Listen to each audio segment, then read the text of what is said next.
Hello everybody and welcome back to another episode on 539. So today we are back at our restoration project, a location that we've been following now for I think years and years. It must be at least 3 years now. And when I first arrived at this location, it was in absolute shambles, and they have been slowly but ever so surely restoring the place to its original glory, and it looks like we are just about there. I do have a few updates. It looks like the retaining wall has finally been restored, and so we'll do a quick walk around there. And maybe, it looks like they have some pamphlets finally that I can grab and maybe get a little bit more information about some of the people who have been here and working. So I'm excited to see also what's happening in the middle. It looks like a few more stones have been restored. There is still a small debris pile at the back here, but it looks like it is slowly diminishing here and will shortly be gone.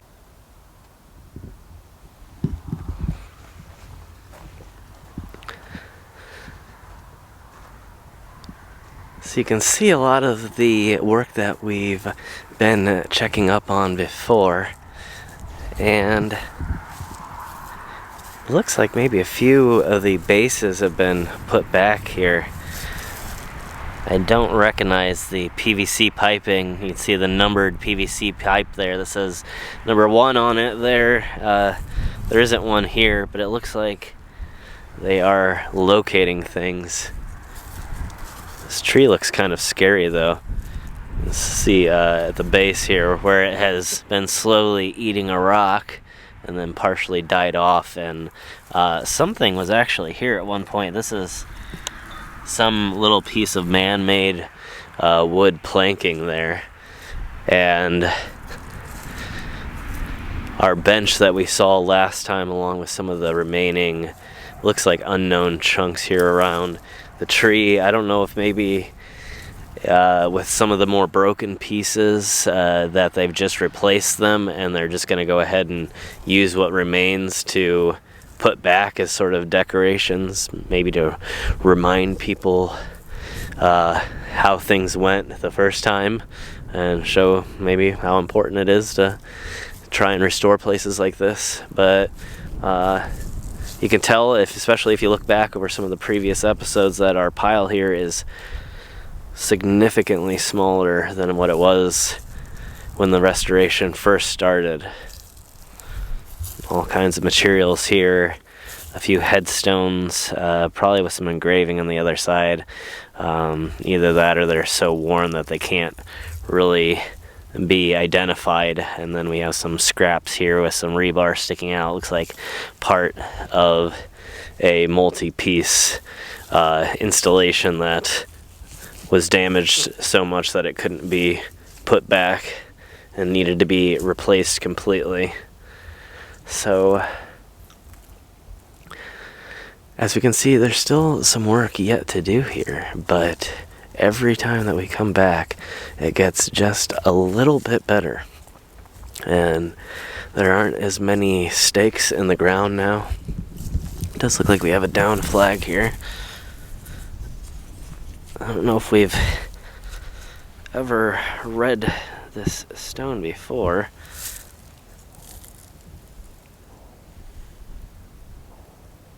It's like J.W. Loughborough, 74th Indiana Infantry, most likely again during the Civil War. And with the good weather, we have some people out and about. I can't tell what I'm hearing over there. Either some really heavy machinery or somebody's doing some target practice of some sort. I gotta say it so that the YouTube algorithm is nice to me. And Isaac Hazen here, February 27th, 1879, 69 years and 19 days. And of course, one of our few remaining pieces here that has the identification markers still here. So it does look like there are some people that are planning to get back out here and finalize the restoration work, which is good. That's probably not always the case with budgets. Sometimes budgets run out and people have to put projects on hold. We have, let's see, Joanna, wife of Peter, and looks almost like some, from what I can tell, that looks like some bullet damage right there. The April 23rd, 1866, 29 years and 4 days. And then Jerusha?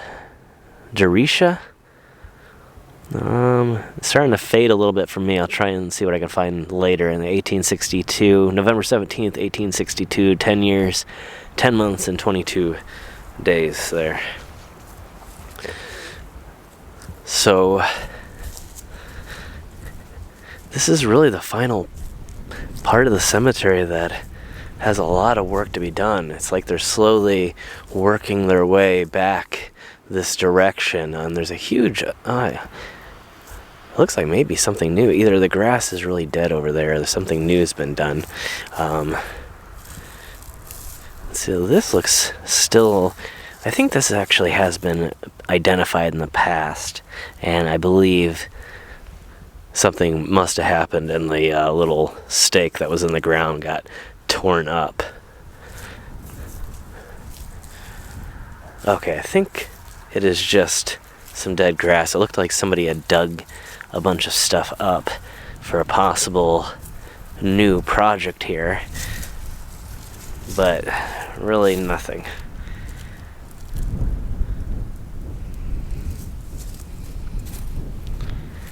And again, lots of these little chunks just scattered over the trees. And I'm not 100%, I'd have to look back. I'm not 100% positive that all those chunks were even over here. They might have been last time. Let me know in the comments below if you remember that here. But it almost seems, again, like I was saying, that on some of the more unidentifiable pieces, that instead of getting rid of them altogether or leaving them in a junk pile, they've instead chosen to place them back where they maybe were originally found at. Let's see the Perrys here. Talcott Perry, 1807 to 1845. And then directly next to it, Elizabeth B.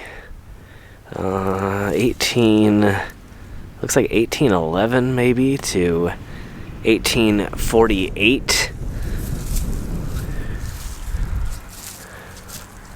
And again, coming upon the slightly, I guess it probably was out of necessity.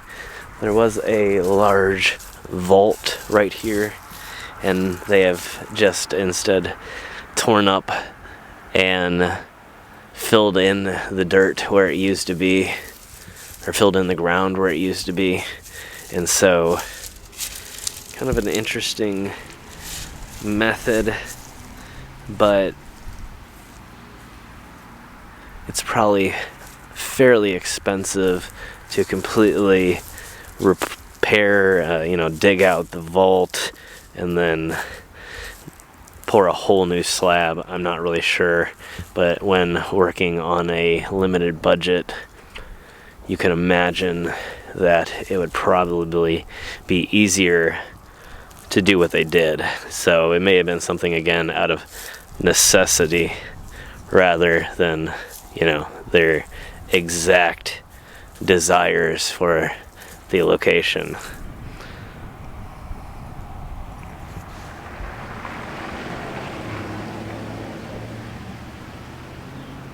And still a little bit of damage at the very top of this really massive structure, especially for this location. It is the biggest memorial here.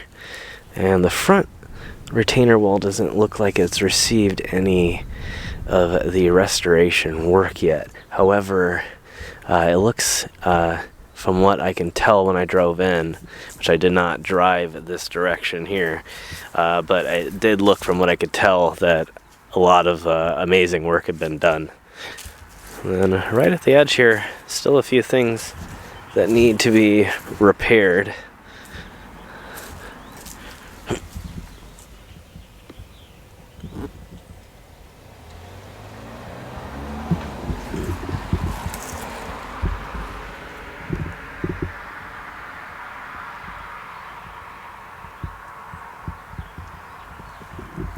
And another PVC pipe with just the number 1 written on it. And again, right here, our brand new sign for the Concord Cemetery, established 1838. And another brand new flag. We've been having such windy weather recently, and a lot of them have been blowing out. And I'm wondering if maybe because there's a PVC pipe here that this was actually meant to go in there, but for right now I'm actually going to place it down beside, because if that's not the use for that, I don't want to use it for something that it wasn't meant for. And I don't see any other of the pipes being used at all. In fact, I'm seeing now some others with different numbers. I see right here, Rosanna D., a wife of D.B. Rice, September 7th, 1862.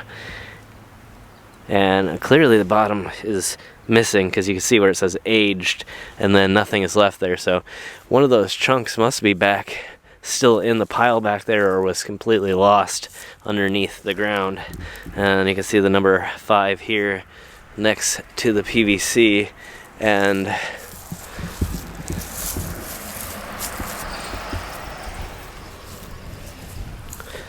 another one right here.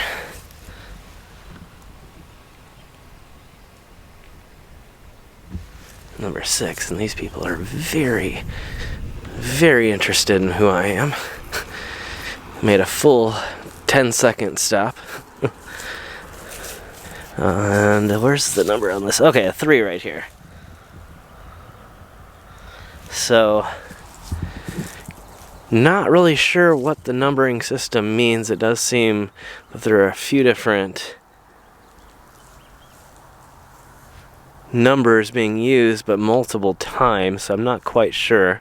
Maybe it means the grouping, how many memorials are supposed to be around here, and that way they know where they need to work. I'm not really sure. It doesn't make a whole lot of sense to me. So again, if you know, chime in and let me know. As you can see right down here, we have yet another PVC pipe that has been laid recently. It's like at the grave of Mary something. See, 1839, it looks like. Maybe 1868. Very hard to tell. I think I'll be able to get it back at the command center though while I'm doing some editing. And again, the number 4 depicted here on our PVC pipe that has been hammered into the ground and filled with gravel. Again, looks to me like it would be a place to stick a flag, but none of these flags are sticking into PVC pipes. So maybe it's a place to put some other sort of information so they can do further restoration work. Not 100% positive. Again, if you know, please do chime in. I always appreciate hearing from y'all, and I've gotten some great information from y'all in the past that has helped me to figure out a few things that I didn't know. So always feel free to chime in, or occasionally to constructively criticize or correct me. I always appreciate knowing when I'm wrong, as long as it's done in a respectful manner.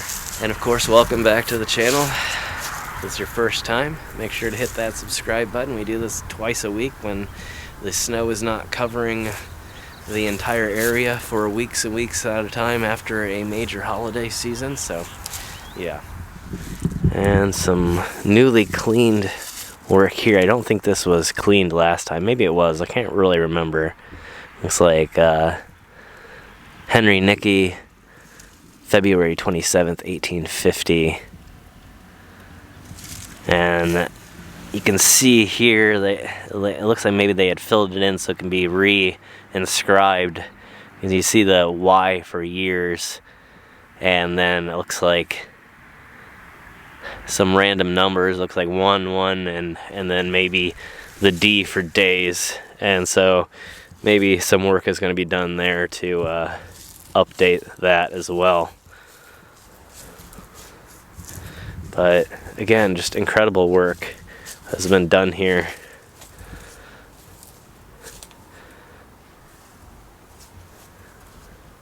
And just unfortunate that the wind has been so bad recently that it has blown every single flag over. And another spot here that needs some additional work. These are still laying next to the cemetery, or not cemetery, the gravestone here, and not really quite sure on this. There's a lot of small little spots. I can't really tell. Yeah, it almost looks like maybe someone has been shooting a BB gun or something at it. Again, to somebody out there who may know more, let us know in the comments. Looks like this is Jacob Nicky, 1814 to 1892 here.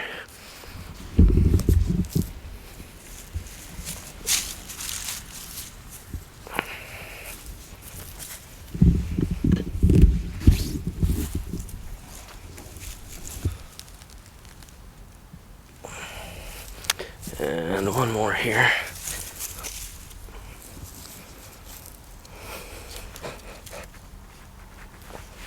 Alright, so you can kind of tell the weather we've been experiencing lately. Nothing but wind, snow, wild fluctuations all the way up to nearly 70 degrees and then back down to sub-zero. Like, I should say sub-freezing temperatures, so it has just been absolutely wild here.